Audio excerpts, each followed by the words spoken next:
How are you, Ruben? A very happy birthday to you. Thank you. How does 50 feel? Yeah, 50 is okay. Today is better. Ruben, your international debut for Portugal was during the 2010 World Cup, actually right here in South Africa, where we are chatting to you from. How was that experience for you? Was amazing. Was a very good World Cup. I remember that I was called during the preparation because Nani had a problem, an injury. I was called, and then I arrived there, and then I trained for 1 week, and I played. I think 10 minutes in the first game against Ivory Coast. I remember the sound of vuvuzelas. Was amazing. It was hard sometimes to speak in the stadium, but you guys have a very beautiful country. I remember Cape Town was a really good city, a really nice city, and it was a good moment in my career. Any other African countries that you visited? No, I remember some games from national team, but I don't remember so much. I remember South Africa because we had the World Cup there. And a beautiful time it was. You mentioned that your international debut was against the Ivory Coast, Ahmad's home country. If we could ask one football question, what is it about him that has seen him shine during your time at Manchester United? I think it's all about Ahmad. He's really talented, and I think he's really creative, and he has been really important for us. Maybe the most creative guy in the last third in this moment.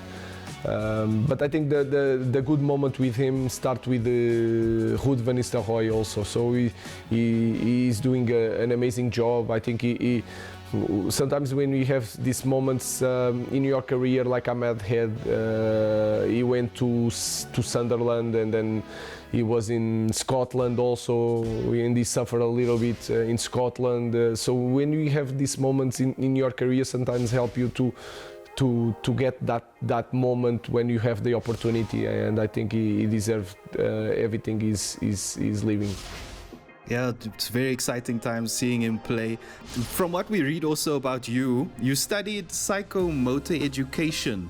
Can you tell us a bit more about that post-graduation course and what it actually is? That is more like a class in the course. The course was more like really direct. It was made by Jose Mourinho and our teacher Antonio Veloso. So it was really direct for this job of coaching.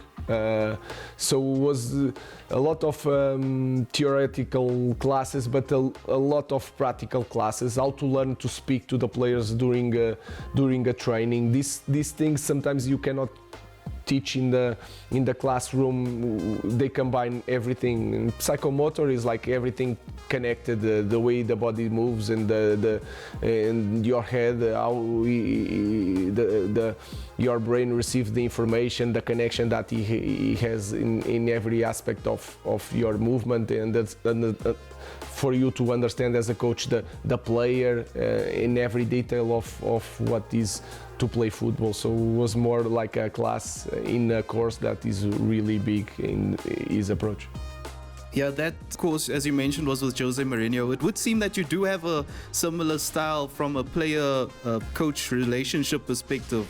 Would we be correct in saying that? Yeah, I think you only can be the coach that you are as a person, so you cannot fake it for so long. So you better to be the coach that you are as a person. If you are a person that likes connection, you have to be that coach. If you are a person that is more reserved, and so you want to take that distance with the players. You have to be like that because it's your personality. I'm really with like Jose Mourinho, the connection, to try to put some things in their heads. I'm really like that. I'm also Portuguese, and I learn a lot because I was a football player, but since I'm like 27, I was thinking that I want to be a coach, and then I follow a lot what Jose Mourinho did in their club. So maybe that's why we have a connection in how to train.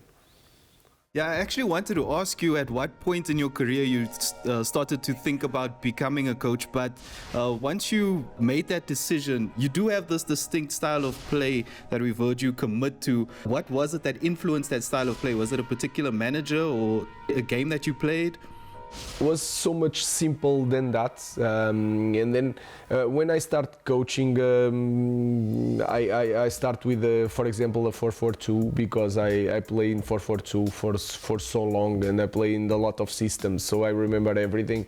But then in that moment, a lot of teams were building up with 3, and sometimes it was hard to defend that build up with 4-4-2, and then we have to think how to deal with these things. And then I watch a lot of football.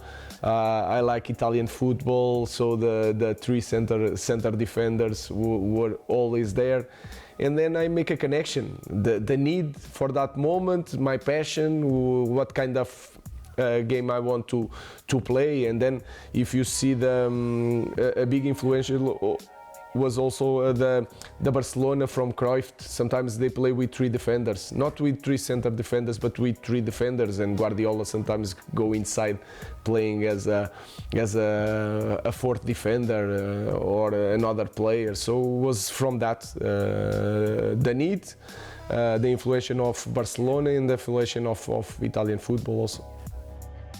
And you've come full circle now, playing against Pep Guardiola as well. But football in your life, was it always part of your life? Because we also understand Bruno and David Silva are your cousins who also play professional football. How was that upbringing, and who got the better of who in the backyard? They are not cousins by blood. But we are big friends since I was a kid. I play with Bruno. And I spend a lot of time with the family of Bruno, so it's like a family for me. It's more important sometimes than blood. And I love football since I remember. So I played since I'm young. I have an older brother, so I was always chasing him to the street to play football, and we play a lot in that era in the street. There was no cell phones, nothing, no PlayStation, no nothing. So I play all the time, and I love football since I remember. Yeah, those were the good old days. No phones, no games, just football. There are a lot of fans across Africa that are looking for better days with Manchester United also. We can see it's a very exciting time, and we wish you all of the best for it, Ruben. Thank you very much. I really don't want to disappoint all the people, because I feel the way they are expecting something new. And I know it will take time, but all our fans has to understand that I know they want this really, really bad, and they want better days. So our club and everybody here knows that, and we want to deliver.